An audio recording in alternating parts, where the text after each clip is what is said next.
এসে রাতে 10টা বাজে, সোয়া 10টা বাজে আমার মেয়ে গার্মেন্টস থেকে আসছে।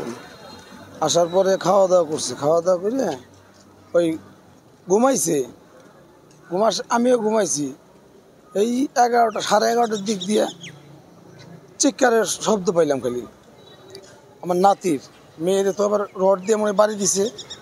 বাড়ি দেওয়ার পরে নাতি চিৎকার পারতেছে। চিৎকার মারার পরে আমি ওই দরজা ভাঙার খুব চেষ্টা করছি, ভাঙতে পারি নাই। পরে পাশের রুমে গেছি আপনার আনতে, ওই হামার আনতে, যে হামার দিয়ে দরজা ভাঙবো, ওই হামার আনতে গেছি। তারপরে জবগুলো থেকে পলাইছে, চাকু দিয়ে পার মারছে 40টা।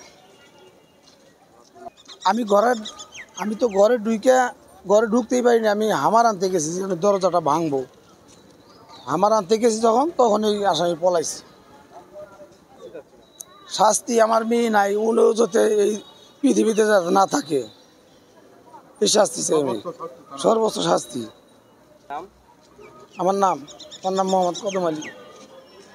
মেয়েটার জামা একটু উচ্ছৃঙ্খল।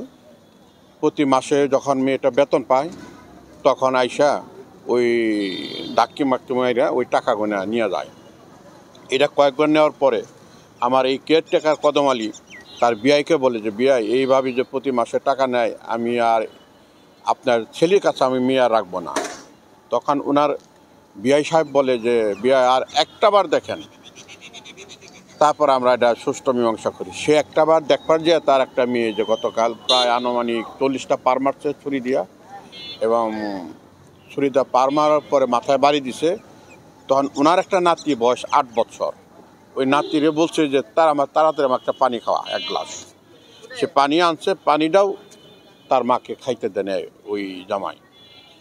পরে যখন চিৎকার দিছে তখন এই কদম আলী আমার কেয়ারটেকার তার রুমে থেকে চিৎকার সংবাদ পাইয়া আসে। আসার পর বাহিরে যে তালা থাকে গেটে, তালাটা ভাঙার পরে ভিতরে যাওয়ার কোনো রাস্তা পায় না। পরে পাশের রুমে থাকে সে 13 নম্বর রুমে, ওই রুমে গেছে হামারের জন্য, হামার দা বাইরে দরজা ভাঙবো। ওই মুহূর্তে সে ঘর থেকে বাহির হইয়া পলাতক।